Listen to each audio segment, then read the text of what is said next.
Salut YouTube, c'est JP de Top Factory. Le monde dans lequel nous vivons est plus que fascinant par sa riche diversité, que ce soit au niveau des espèces animales, végétales ou par ses environnements qui peuvent varier d'un extrême à un autre. Et il faut savoir que notre Terre nous réserve quelques petites anecdotes assez sympas et c'est ce qu'on va voir aujourd'hui dans le top 10 des faits surprenants sur notre merveilleuse planète.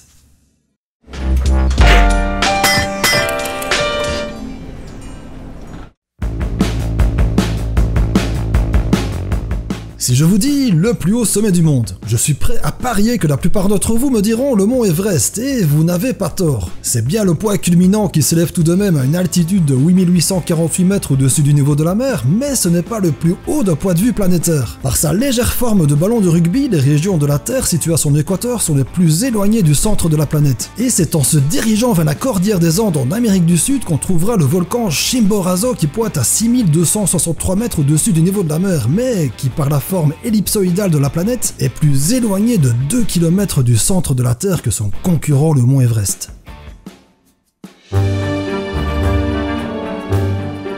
En regardant votre montre ou votre smartphone, il y a très peu de chances que vous ayez l'heure exacte du temps universel qui représente en gros l'orientation de la Terre par rapport aux étoiles. Le problème, c'est que la vitesse de rotation de la Terre change, elle ralentit même. Et c'est pourquoi il est très difficile de mesurer l'heure exacte, d'où l'invention de la seconde intercalaire, qui viendra ajuster le temps universel coordonné. Un exemple vaut mieux que long discours, l'année passée, le 30 juin 2015, la totalité des horloges atomiques mondiales ont ajouté une seconde au temps universel coordonné afin d'être synchrone avec le temps réel. Et c'est ainsi que 23h59 minutes et 59 secondes sont passées à 23h59 minutes et 60 secondes avant de passer à minuit. Le phénomène a pu être constaté via les appareils connectés qui, lors d'une synchronisation horaire, ont reculé l'heure d'une seconde.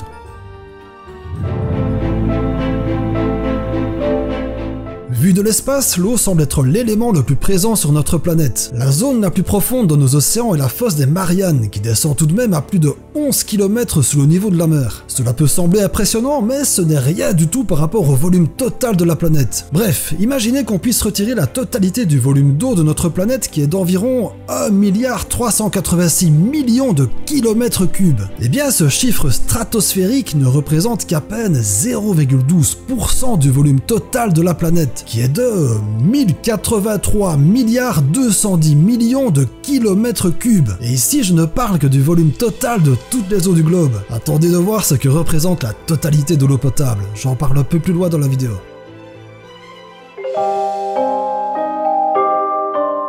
C'est un phénomène céleste extraordinaire de par sa beauté et sa parfaite synchronisation entre la distance et la taille de trois astres. Les éclipses solaires totales sont provoquées lorsque la Lune s'invite en pleine journée entre la Terre et le Soleil et masquera donc temporairement sa lumière tout en affichant la couronne de ce dernier, comme si la Lune faisait exactement la même taille que notre étoile. Alors qu'en fait non, le diamètre du Soleil qui fait un petit peu moins de 1 400 000 km est 400 fois plus grand que celui de la Lune qui fait près de 3500 km. Et comme le hasard fait bien les choses, la distance qui nous sépare du Soleil est environ 405 fois plus grande que celle qui nous sépare de la Lune, d'où l'illusion que les deux astres font quasiment la même taille dans notre ciel.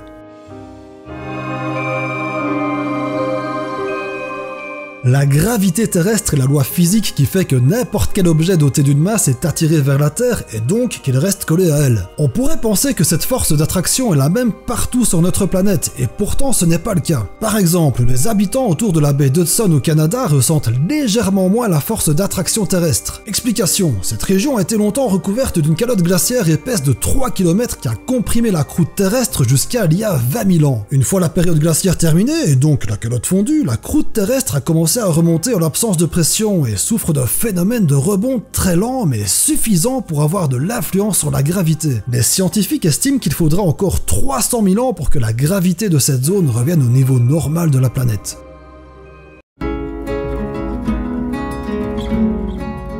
Je vous ai dit au numéro 8 que j'allais reparler d'eau. On se souvient que le volume total d'eau sur Terre est de 1,386 milliard de kilomètres cubes. Mais qu'en est-il du volume d'eau douce et surtout potable? On va déjà enlever l'eau de nos mers et de nos océans. Il nous reste donc plus que l'eau douce qui représente un total de 35 millions de kilomètres cubes, soit environ 2,5% du volume total. De ces 35 millions, il y a 69,5% de l'eau qui est à l'état de glace et 30% profondément enfouie sous terre, ce qui ne nous laisse plus que 0,5% d'eau douce, soit 175 ou 175 000 km3. Et qui dit eau douce ne veut pas dire forcément potable. Cette dernière ne représente qu'environ 0,0001% de la totalité de l'eau présente sur Terre, soit un peu moins de 1400 km3 d'eau potable et facilement accessible par l'homme. Et je dois avouer que ça fait un petit peu flipper, surtout en sachant que seul 8% de cette petite quantité d'eau est vouée à un usage domestique, le reste étant réparti dans les industries et l'irrigation de nos cultures.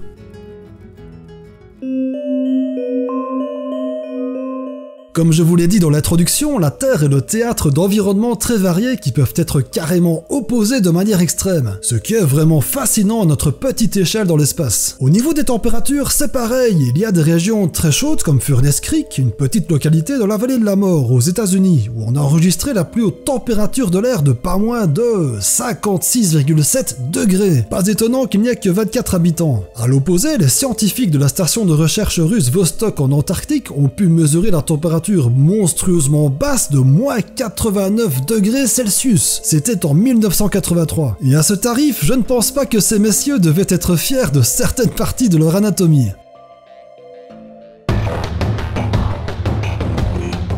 Et si je vous invitais à faire une petite balade dans l'espace de 930 millions de kilomètres? Bon, je vous rassure, on n'y va pas en 2 chevaux, mais à bord de gigantesques vaisseaux capables de filer à plus de 100 000 km à l'heure. Bon, les plus malins d'entre vous ont deviné que c'est bien de la Terre que je parle. Sa vitesse exacte est de 106 000 km à l'heure, soit près de 30 km par seconde. Mais la question est, pourquoi ne ressentons pas cette vitesse? Parce que la vitesse est constante, la Terre n'accélère ni ne freine jamais. Un peu comme dans une voiture sur l'autoroute, tant que le conducteur reste à la même vitesse, vous pourrez bouger dans le véhicule sans ressentir la moindre force exercée par la vitesse. Et il y a aussi la raison que l'être humain est une espèce animale très peu sensible à ce genre de sensations, mais j'y reviendrai peut-être dans une autre vidéo.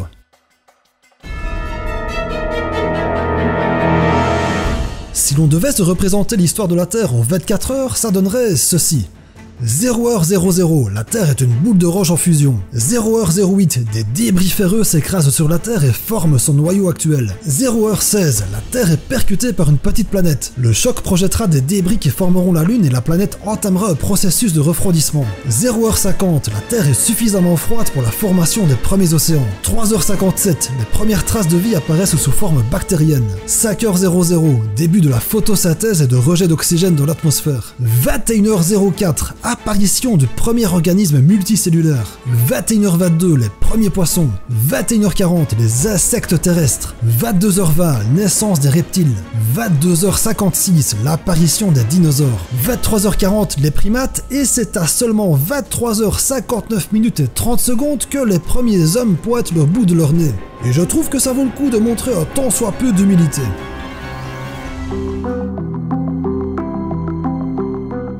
Bien avant les travaux de Galilée, des personnages illustres de l'Antiquité étaient déjà conscients que la Terre était sphérique. L'un d'eux, Ératosthène, fit d'ailleurs l'exploit de faire une estimation quasi exacte du diamètre de notre planète qui est d'environ 40 000 km. Bref, revenons au présent. Vu de l'espace, la Terre semble être une jolie sphère quasi parfaite, et ce n'est pourtant qu'une illusion. La planète tourne sur elle-même, ce qui a tendance à l'aplatir au niveau des pôles et lui donner cette légère forme de ballon de rugby. Et surtout, il y a les vents, les courants océaniques et les marées qui font de notre Terre ce qu'elle est aujourd'hui. Le satellite européen GOES a permis de faire des mesures exactes de ces différents facteurs et d'établir une représentation au centimètre près de la Terre dans le cas où il n'y aurait ni vent ni marée ainsi que des océans totalement immobiles. Il n'y aurait que la rotation de la Terre et la gravité qui influenceraient sur l'évolution de sa forme et ça donnerait ceci. Une énorme pomme de terre découpée en plusieurs zones qui subiraient plus ou moins l'attraction terrestre selon la nature des sols ou encore de l'épaisseur de la croûte de la Terre.